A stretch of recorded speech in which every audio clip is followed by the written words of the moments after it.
তোমার ছেলের বাবা হয়ে এতটুকু লজ্জা হয় না?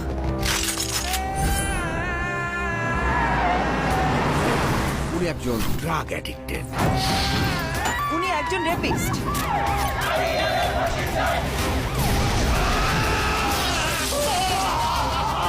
আপনার ছেলে একটা জানোয়ার।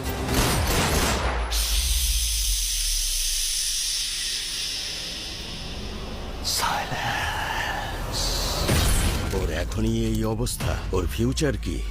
আমি আমার ফিউচার নিয়ে ভাবি না, অতীত নিয়েও ভাবি না।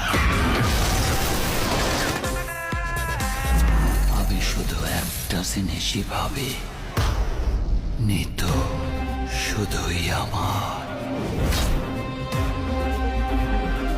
নিতুরে না পারলে আমি পুরা দুনিয়া বরবাদ করে দিতে পারি।